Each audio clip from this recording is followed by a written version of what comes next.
Salve a tutti e benvenuti in questo nuovo video. Siamo partiti da una base importante che ci consente già di mettere in discussione il famoso racconto degli anni passati, la cronaca presumibilmente scritta da Nestore di Pechersk Lavra di Kiev nel 1116, arrivando ad un'affermazione importante.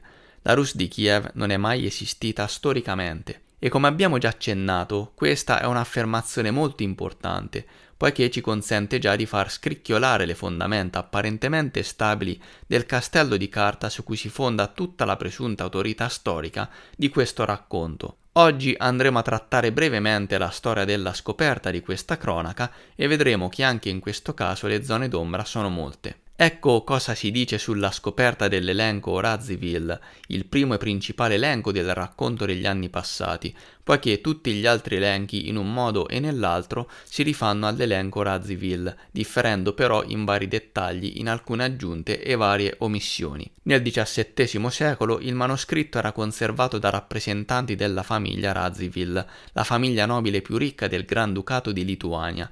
Nel 1696, anno secondo il testamento di Radziwiłł, una parte della sua collezione di libri finì nella biblioteca del castello di Königsberg.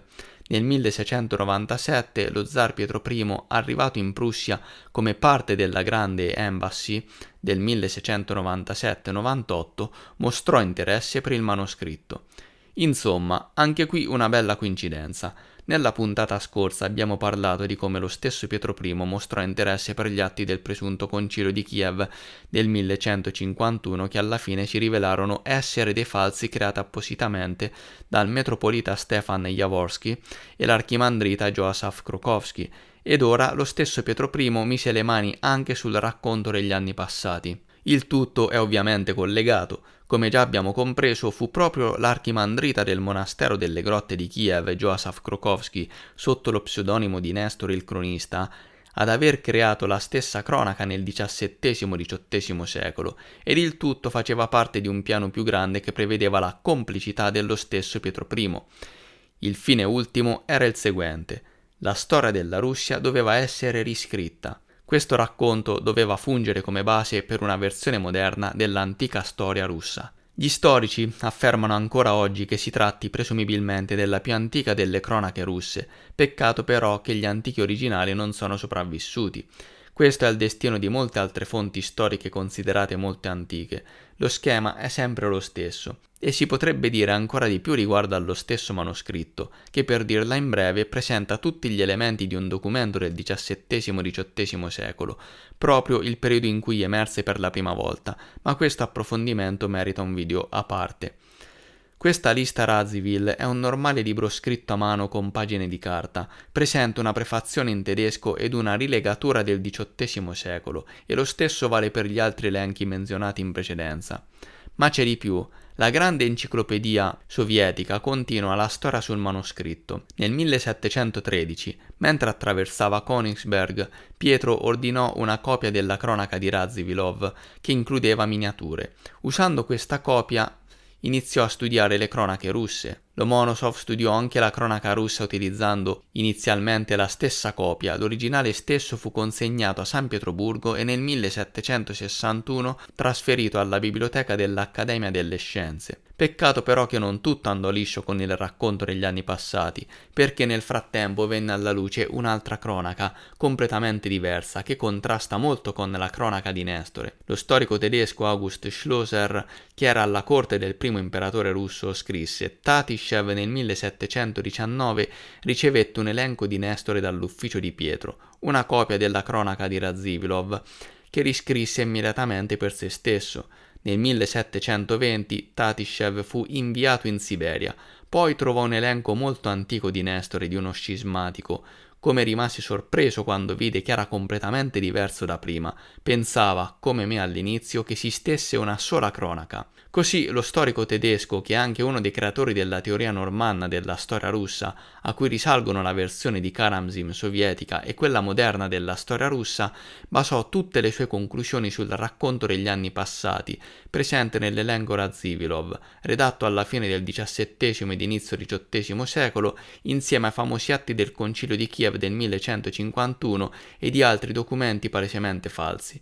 Ma non c'è da stupirsi in realtà, perché siamo di fronte agli uomini dei Romanov, che dovevano occuparsi di creare una nuova storia russa che andasse a legittimare la loro presa di potere in quegli anni. Oltre ad August Schlosser vennero assoldati altri storici e personalità tedesche che avevano il compito di derubare la Russia della propria storia, così da far emergere le nuove famiglie nobiliari di stampo tedesco e mettere la Germania al centro del nuovo assetto politico che si voleva creare. I Romanov, o meglio la famiglia aristocratica tedesca degli Holstein-Gottorp, insediatasi in Svezia, aveva tutto l'interesse nel gettare la reale storia russa nel dimenticatoio, e fu fatto proprio con la creazione del racconto degli anni passati e la conseguente nascita della teoria normanna, che vede un'origine dello Stato russo dai variaghi provenienti dalla Svezia, e da quel momento si considerarono i vari popoli slavi tutti di origine germanica, insieme alle loro lingue.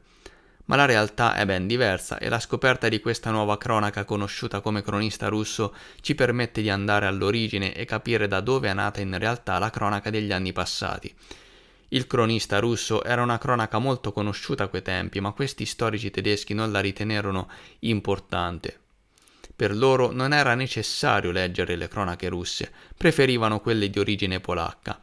Probabilmente Schlosser e Vasily Tatiscev misero da parte il cronista russo ed iniziarono a promuovere il racconto degli anni passati, perché ovviamente era in linea con il nuovo ordine politico. Alla fine degli anni 50 del Settecento la cronaca degli anni passati fu portata a Mosca per lo studio, e la successiva pubblicazione, progettata da Lomonosov, che all'ultimo si rifiutò, morendo poi nel 1765.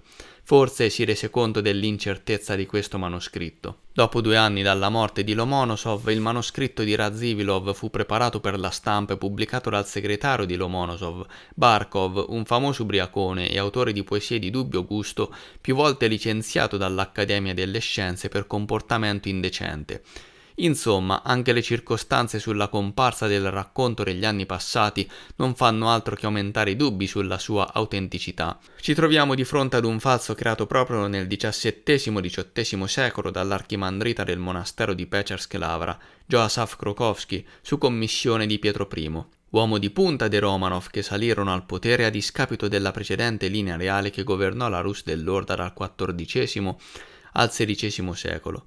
Ma ora c'è di più. Un'altra cronaca, maggiormente conosciuta al tempo, arrivò nelle mani di Tatiscev nel XVIII secolo, una fonte russa che era in grado di mettere palesemente in discussione il racconto degli anni passati. Questa cronaca è conosciuta come cronista russo e testimonia una storia russa ben diversa da quella conosciuta, e lo vedremo nel prossimo video. Grazie mille per aver guardato questo video. Mi raccomando, se ti è piaciuto lascia un mi piace per supportare gratuitamente il canale. Lascia un commento per farmi sapere la tua, e se non lo hai ancora fatto iscriviti azionando la campanella, così da ricevere le notifiche e rimanere sempre aggiornato sui nuovi video. Grazie ancora e a presto.